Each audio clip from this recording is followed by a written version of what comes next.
And with that, what did you see from the defensive side of the ball? Yeah, I mean the first thing. I mean, 3 pick sixes, 4 turnovers. I mean, that's you're going to win every game ever that happens. So I mean, that obviously was huge. I mean, 4 game-changing plays. That I thought our effort, strain to the ball was for our first performance was very, very positive. We misfit a few runs in the first half. We missed a couple things in coverage-wise that we felt like. We had some really, really good calls into that we need to execute a little bit better on a couple of the third downs. I thought we made some nice adjustments, and really the adjustments, I say adjustments, there was a few, but the key adjustments were, when they run the football, we've got to be in the gap that the defense designed you to be in. And when we do that, we're stuffing the run. So we need to keep doing it. When we don't do it, all right, then we're going to have some open gaps, and we're going to have some clean runs like what happened in the first half. And those really weren't there in the second half. And again, we didn't all of a sudden go reinvent a new defense in the halftime. We ran our defense better in the second half. I thought the front played better in the second half. We got more pressure on the quarterback. Coverage was a little bit tighter. And the second half was really clean. And I was proud that defensively in the second half, even as we started playing multiple players and the game got, we had quite a bit of separation, we continued to stop them. And a lot of times you see a team lets off the gas a little bit, right, gets a little bit sloppy, and it really didn't defensively.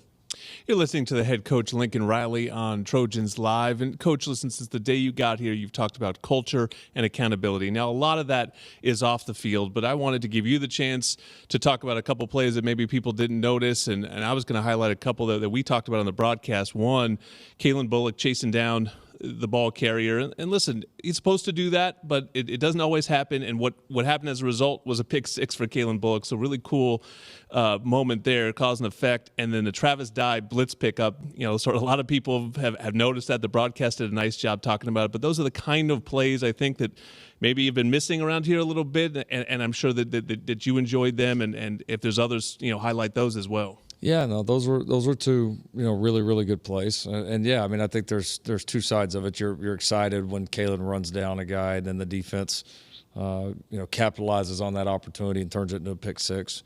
It is also the expectation, right? I mean, that's what football should look like at USC, right? You should be playing really, really hard. Like, you get to play at the Coliseum, you get to play at USC. Like, it's not a bad trade-off to go play really, really hard. Yeah.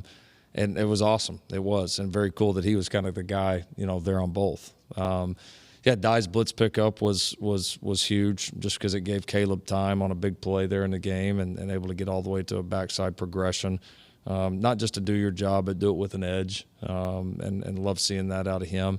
He had a couple other plays in the game that were very much like that. I thought Austin Jones had a couple of runs, that.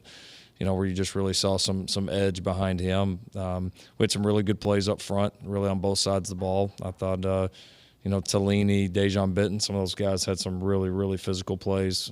Solo, Solomon did for sure. He, on McCutcheon's big sack, he just completely caves down the entire side of the line and eats up a couple of blockers. There was certainly some really high effort, high physicality plays that you saw the production right after. Coach, you've been here for under a year, and I know, learning a tradition of a school takes a while, but it seemed like you guys understood what was going on. I noticed the guys run up the tunnel at halftime, run up the tunnel before the games. Those are, important traditions to USC fans. What does it mean that for you as a coach to make sure those traditions carry on for your team and with the kind of culture you're trying to build? Yeah, it's important. It is. It's cool. We've got some great traditions here. It's been fun to learn about them. Hopefully we didn't screw any of them up your first game. You're kind of like, all right, let's don't mess this up, especially at a place with all the tradition that this place has. And so, some things in the game evolve, right? The game experience has evolved, NIL, transfer portal, all the stuff we've talked about, but there's some things that don't evolve and don't need to evolve. And we're lucky here at USC. We've got some of the best traditions in college football, so we want to honor those, and we want to make sure to do our part that they carry on. For many SC fans, that was the first time they saw Caleb Williams, whether on TV or in person for the first time. But you had him all last year, but we forget how young he still is. Hasn't played that much football.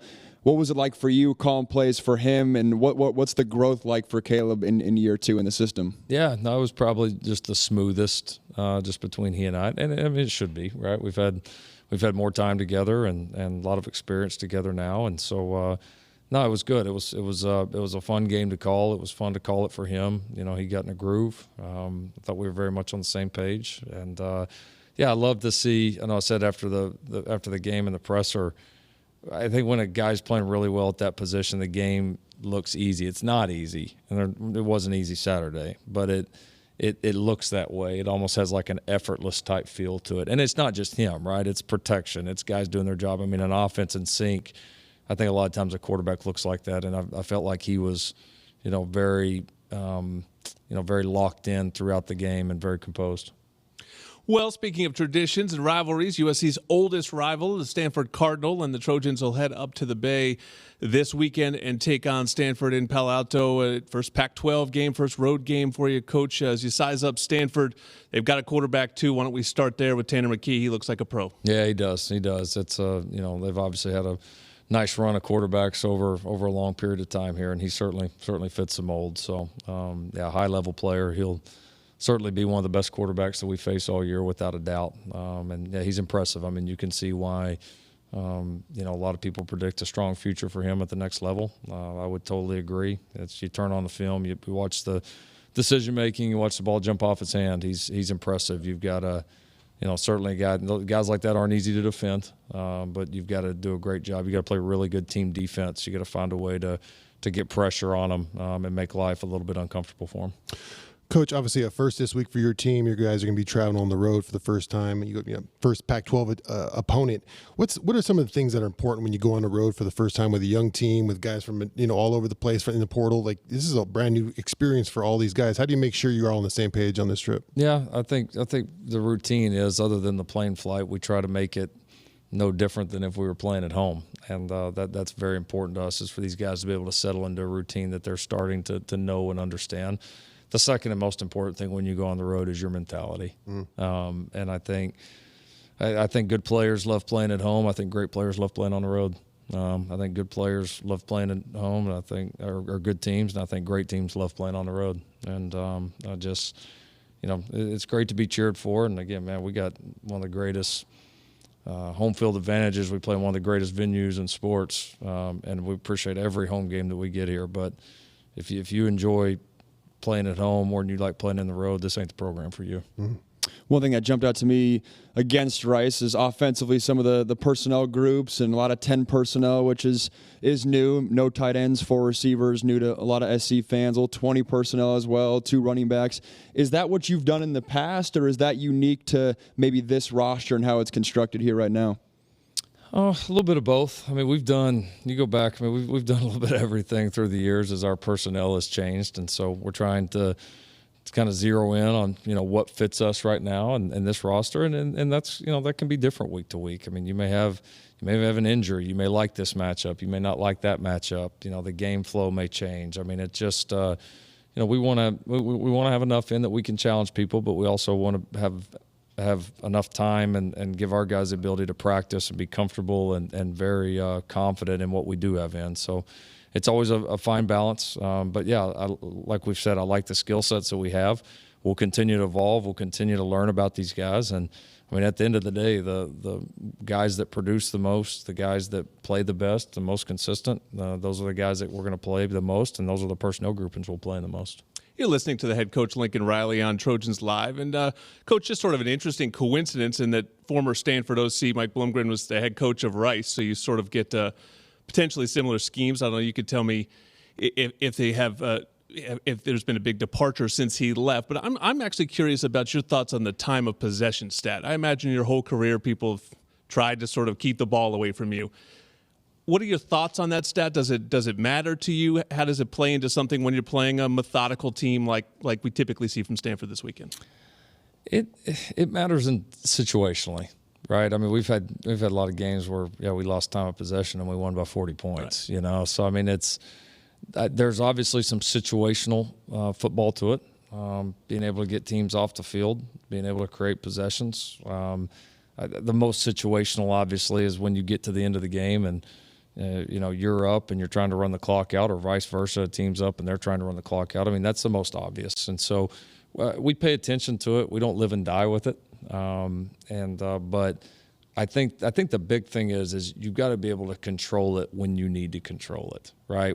Do I need to get off the field here defensively? It's critical to the success of the team in this game that we get off the field, or vice versa, stay on the field offensively. I think those are being able to identify those moments and being able to execute, I think is probably more important than the overall stat, like if you look at the end of the year. Coach, saw you get a little fired up at the end of the game there, getting in the guys. You know, score is kind of out of hand there, and we see you get riled up. I think the offense is still on the field. You were kind of making sure the guys were still playing.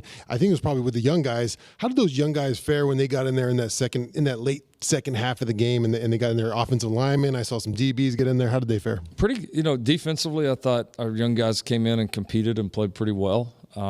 Offensively, the first series stunk, and then after the next two were pretty good. The first series was get riled up about it again. It's over. It's over. Let it go, Coach. Right? Let it go.